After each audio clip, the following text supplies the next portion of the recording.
Presidente, vamos falar um pouquinho agora, um pouco da sua trajetória. O senhor eu disse lá no início que o senhor, muito jovem ainda, foi estudar, foi trabalhar fora, foi inclusive morar na América, nos Estados Unidos. Como é que foi essa experiência? Qual foi o resultado prático disso? Assim, o senhor acredita que ter uma visão diferenciada de mundo hoje se deve a essa descoberta de outra cultura, viver num ambiente diferente do nosso? Olha, Douglas, sem dúvida nenhuma, tem um ambiente espetacular, mas a gente precisa ter aquilo dentro da gente, essa vontade de descobrir as coisas. Você ficar todo o tempo na vidinha, do jeito que você nasceu ali, tirar como exemplo aquilo que não avança, você tem que descobrir. O jovem tem, por natureza, essa vontade de ficar vendo coisa nova, de buscar coisa nova. E eu sempre fui assim. Sobretudo naquela época que nós não tínhamos a facilidade da internet, das redes sociais. Naquela época, ou você ia, não tinha para poder descobrir o novo mundo, né? Eu vou te contar mais ou menos como é que eu fui para os Estados Unidos. Eu comecei a trabalhar com 14 anos. Em que? Contínuo do Bradesco.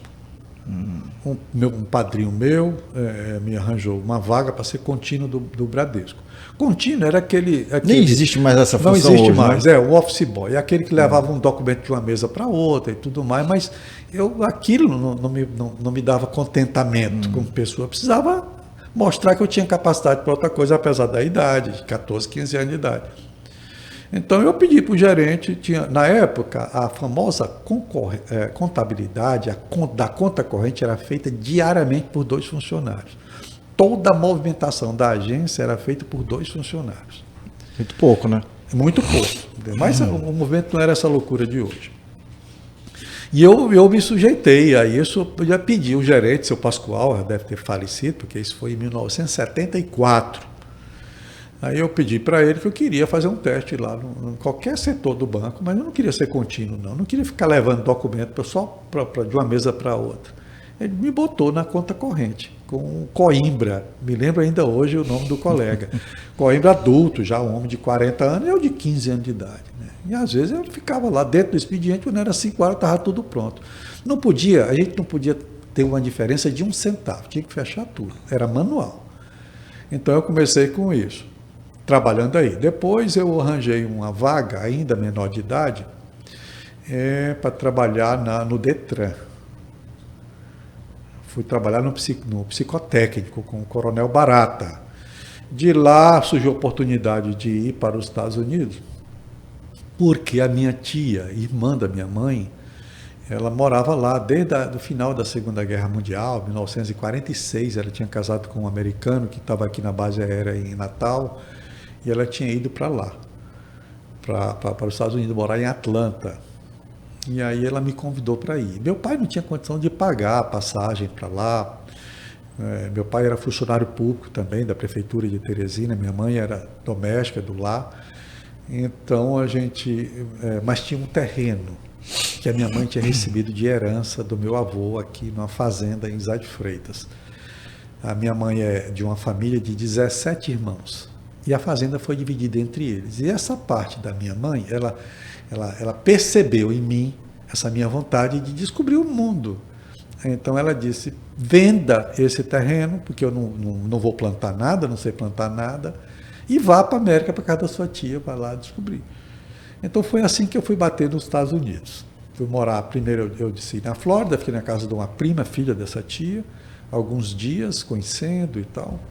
Falava muito pouco inglês, o meu inglês aqui era de 2 semestres. Mas você já tinha um certo estudo aqui, né? Tinha uma noção, né, do meu inglês aqui, tudo. E lá porque o inglês, Douglas, ele sobretudo, a educação do ouvido.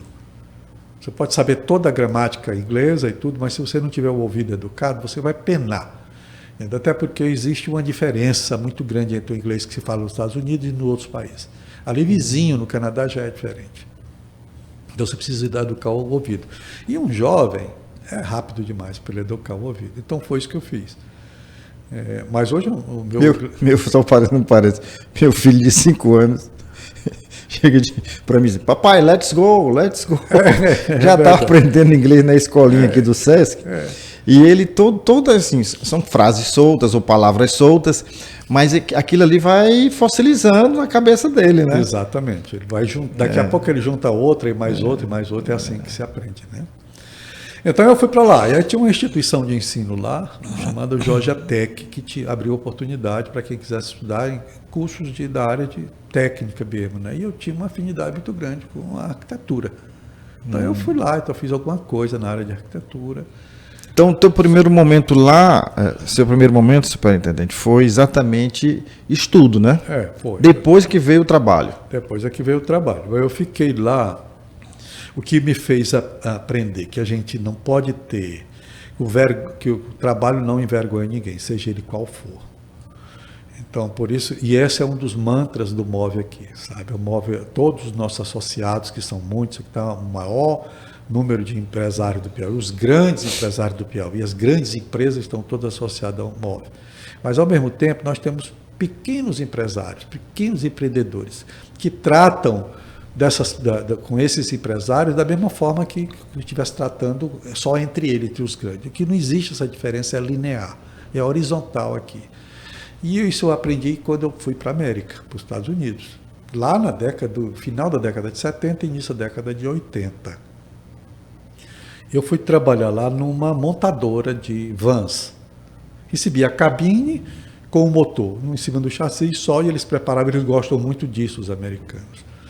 E me foi dada a oportunidade de trabalhar numa fábrica com expediente, que depois eu tinha que estudar. Foi me dada a oportunidade de trabalhar nessa fábrica. Mas as pessoas me perguntaram, eu só tenho uma vaga aqui para você cobrir botão de porta. E nas horas vagas aqui ninguém fica parado, você tem que arranjar coisa para fazer. É lixo, limpar, jogar lixo. Você topa? Eu topo. Eu quero trabalhar, eu quero arrumar um dinheirinho, porque meu pai não podia mandar a grana para lá, que eu precisava poder me divertir, final de semana aí, passear e conhecer e tal.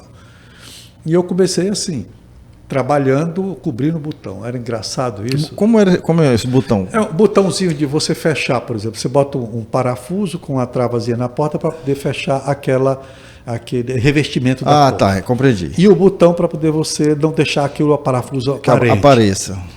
E eu cobria esse botão com a maquinazinha. Botava um pedacinho do tecido, botava aqui a forma e passava o dia todinho aqui, manual. Até uma coisa interessante, a minha tia brincava comigo, que eu tinha um braço direito bem grosso. Mais forte que o outro. E o outro bem fino. Era por causa disso. E eu fiquei lá por cerca de quase 3 anos, mas logo no final do primeiro ano, faltou um dos servidores, um dos colaboradores dessa fábrica. Ele tratava, Douglas, de peças. Ele cortava peças, ele manufaturava as peças que a gente botava no carro. Quer dizer, era uma evolução para quem estava cobrindo uma etapa superior, né? Muito superior, inclusive com relação ao financeiro também. Ele faltou e o meu boss lá, na época, o gerente, perguntou se eu topava substituí-lo e tal. Bom, resumo da ópera. Eu fui substituir, ele faltou 3 dias. Quando ele voltou no 4º dia, ele foi cobrir botão e eu fiquei no lugar dele.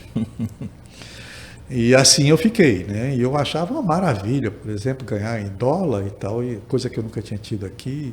Era uma descoberta para mim, poder viajar. Quer dizer que não, você já tinha tido a experiência do Bradesco e também a outra aqui, mas de qualquer forma, ainda muito jovem, já começou a ganhar em dólar, porque estava lá. Eu nunca tinha visto isso, né? Porque o que eu ganhava aqui era muito pouco e era para ajudar a minha família mesmo, né?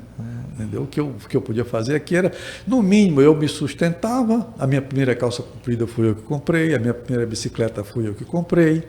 Né? Eu estava tirando ali das costas do meu pai, que sustentava a família todinha, uma família de 6 filhos, só com o salário dele. E para mim, isso com 14 anos, quando eu fui trabalhar, foi para isso, né? Para tirar esse encargo do meu. Então tirava um pouco do encargo e ainda ajudava financeiramente por outro lado, né? Exatamente.